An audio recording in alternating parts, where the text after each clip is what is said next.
अमेठी की हार का इतना खौफ कि स्मृति ईरानी भरे मन से चीखने लगी, चिल्लाने लगी कि कांग्रेस के लोग मुझे मरवाना चाहते हैं। ये लोग मेरी सभा में अपने गुंडे भेज रहे हैं, मुझे डरा रहे हैं, मुझे धमका रहे हैं। आपको बता दें, जब से राहुल गांधी का नाम अमेठी से निकलकर सामने आया है, तब से स्मृति ईरानी अमेठी में जमी हुई हैं। अब जब उनकी सभा में भीड़ आ नहीं रही और पिछले 5 सालों का हिसाब मांग रही है, तो स्मृति ईरानी बौखला रही हैं। कल तक कहना था कि राहुल गांधी अमेठी से डरकर भाग गए हैं और अब कहना है कि मुझे अमेठी में डर लग रहा है।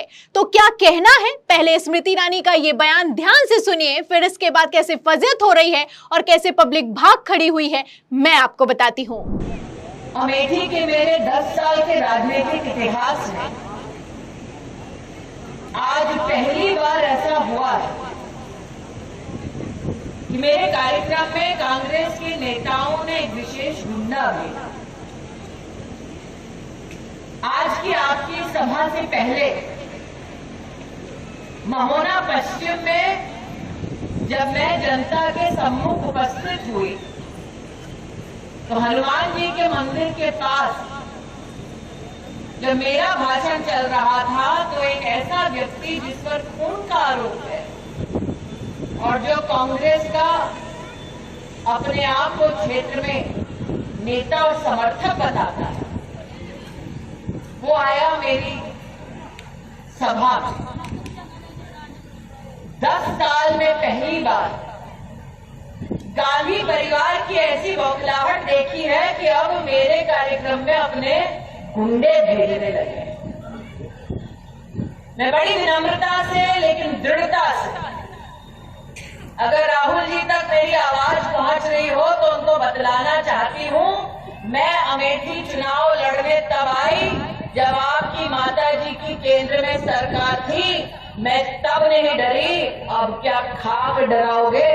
तो सुना आपने, ये स्मृति ईरानी का अमेठी में मंच से खड़े होकर दिया गया बयान है।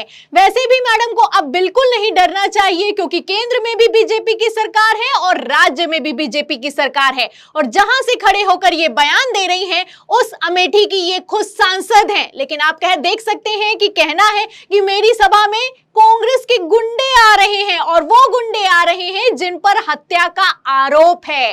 तो स्मृति ईरानी राहुल गांधी की पोल खोल रही है या फिर कि सीएम योगी आदित्यनाथ की पोल खोल रही है? सवाल खड़ा होता है, क्योंकि कुछ ही दिनों पहले योगी आदित्यनाथ ने क्या कहा मंच से खड़े होकर, मैं आपको बताती हूं। देखिए, खबर में लिखा है कि कोई जेल में तो कोई जहन्नुम में, माफियाओं की गर्मी हुई शांत, वातावरण एकदम शुद्ध, चुनावी रैली में बोले सीएम योगी। तो सीएम योगी आदित्यनाथ एक तरफ कह रहे हैं कि गुंडे माफियाओं की गर्मी शांत हो चुकी है, कोई जहन्नुम में है तो कोई जेल में है। तो ऐसे हालातों में स्मृति ईरानी की सभा में कौन है? जवाब देना चाहिए। कहना है कि कांग्रेस का वो शख्स मेरी सभा में आ गया जिसके ऊपर खून का आरोप है, हत्या करने का आरोप है। तो मैडम तो बड़ी बड़ी डींगे हाँक रही हैं, लेकिन असल में मैं आपको बता दूं कि ऐसा कुछ भी नहीं हुआ है। खबर भी निकलकर सामने आई है, एक शख्स पकड़ा तो गया है, लेकिन पूछताछ में ऐसा कुछ भी नहीं निकला है अभी तक कि वो कांग्रेस का है। देखिए, खबर में लिखा भी हुआ है, आप खबर देखिए अमर उजाला की। देखिए, इसमें लिखा है कि महोना में केंद्रीय मंत्री का कार्यक्रम था, जिसमें वो लोगों से संवाद कर रही थी। इसी दौरान कोविड का टीका लगवाने के मुद्दे पर लोगों से सवाल जवाब किया गया। केंद्रीय मंत्री के कार्यक्रम के बाद पुलिस एक युवक को थाने में ले गई। एसओ तनुज पाल कहते हैं कि युवक से पूछताछ की जा रही है, मामले में विधिक कार्रवाई की जाएगी। तो युवक लिखा हुआ है, कहीं पर ये नहीं लिखा हुआ है कि कांग्रेस का है, जैसा कि स्मृति ईरानी का कहना है। कोविड के मसले पर बातचीत कर रही थी, बातचीत गर्म हो गई, लोग थोड़े नाराज हुए। उसके बाद स्मृति ईरानी ने एक युवक को पकड़ा दिया, और जिस युवक को पकड़ा गया है उसको लेकर अब दूसरी सभा में कह रही हैं कि वो कांग्रेस का आदमी था।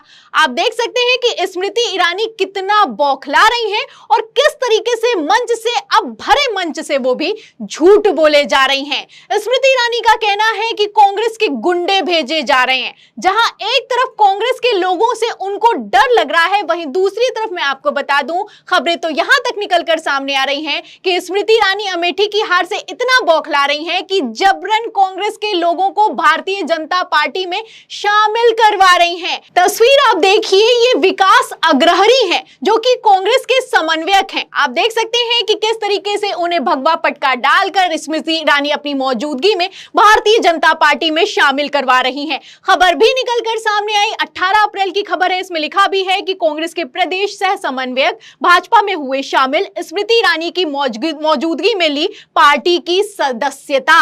तो खबरें तो निकलकर सामने आई, तस्वीरें भी निकलकर सामने आई, लेकिन बाद में यह पता चला कि वो स्मृति ईरानी से मिलने के लिए सिर्फ गए थे, भारतीय जनता पार्टी में शामिल होने के लिए नहीं गए थे। भगवा पटका उड़ा दिया गया और बाद में खबरें चला दी गई कि वो भारतीय जनता पार्टी में शामिल हो गए हैं। विकास अग्रहरी ने खुद सामने आकर इस बात का खंडन किया और उन्होंने साफ साफ कहा कि मैं स्मृति ईरानी से सिर्फ और सिर्फ मुलाकात करने के लिए गया था, जबरन मुझे भारतीय जनता पार्टी में शामिल कर लिया गया। तो जो स्मृति ईरानी से मिलने जाता है उसे जबरन शामिल कर लिया जाता है और जो उनकी सभा में मौजूद होता है उसे वो कांग्रेस का गुंडा बताती हैं, हत्या का आरोपी बताती हैं। ये हाल हो चुका है स्मृति ईरानी का। दरअसल मैं आपको बता दूं कि स्मृति ईरानी के ऐसे बयान जब से राहुल गांधी का नाम अमेठी से निकलकर सामने आया है तब से ज्यादा आ रहे हैं, क्योंकि स्मृति ईरानी को डर सता रहा है कि कहीं इस बार उनके हाथ से अमेठी निकल ना जाए। क्योंकि अमेठी के सर्वे की अगर बात की जाए तो स्मृति ईरानी बुरी तरीके से पिछड़ती हुई नजर आ रही हैं। गोदी मीडिया के सर्वे तक में स्मृति ईरानी बुरी तरीके से हार रही हैं। ऐसे में सिर्फ मंच से खड़े होकर राहुल राहुल चिल्ला रही हैं, राहुल गांधी को चैलेंज कर रही हैं। एक और चैलेंज किया है। मैडम का कहना है कि जो राम का नहीं वो किसी काम का नहीं। स्मृति ईरानी ने फिर राहुल गांधी पर तंज कसा है। एक तरफ स्मृति ईरानी तंज कस रही हैं, वहीं राहुल गांधी डायरेक्ट तो स्मृति ईरानी को किसी तरह का जवाब नहीं दे रहे हैं, लेकिन हर एक चैलेंज को एक्सेप्ट करते हुए दिखाई दे रहे हैं। आप खबर देख सकते हैं कि अयोध्या जाने वाले हैं राहुल गांधी, जहां एक तरफ स्मृति ईरानी मंच से खड़े होकर चिल्ला रही हैं कि राहुल गांधी अयोध्या नहीं गए, अयोध्या का निमंत्रण ठुकरा दिया, ये राम का नहीं, ये किसी काम का नहीं। वहीं दूसरी तरफ खबर निकलकर सामने आई है कि अयोध्या जाकर रामलला के दर्शन कर सकते हैं प्रियंका और राहुल। और जहां तक रही अमेठी की बात, अमेठी के कांग्रेस दफ्तर की तस्वीरें निकलकर सामने आ गई हैं। कांग्रेस का दफ्तर तैयार हो चुका है, राहुल गांधी की तस्वीरें लगा दी गई हैं, बकायदा पेंट भी कर दिया गया है। आप देख सकते हैं कि तैयारियां अपने जोरों पर हैं। 26 अप्रैल के बाद राहुल गांधी अमेठी से अपना नामांकन दाखिल कर सकते हैं। अब ऐसे में स्मृति ईरानी का कितना डर है, कितना खौफ है जो कि मंच पर निकलकर सामने आ रहा है, आप उनके बयानों से अंदाजा लगा सकते हैं। अब ये हाल तब हो रहा है जब अभी राहुल गांधी ने आधिकारिक तौर पर यह ऐलान नहीं किया है कि वो अमेठी से चुनाव लड़ने वाले हैं। जब आधिकारिक ऐलान कर देंगे, नामांकन दाखिल कर देंगे, तो स्मृति ईरानी का क्या होगा, सवाल खड़ा होता है। फिलहाल आपको क्या लगता है, अमेठी में अगर राहुल वर्सेस स्मृति होगा तो कौन जीतेगा? अगर आज चुनाव हो जाए तो अमेठी का भविष्य क्या होगा? इस सवाल के जवाब में इस पूरी खबर पर आपकी क्या राय है, हमें कमेंट बॉक्स में जरूर लिखें। वीडियो को ज्यादा से ज्यादा शेयर करें, सब्सक्राइबर बटन दबाएं, हमारे चैनल को लाइक करें, ज्वाइन करें। फिर मिलते हैं अगली खबर के साथ, तब तक के लिए धन्यवाद।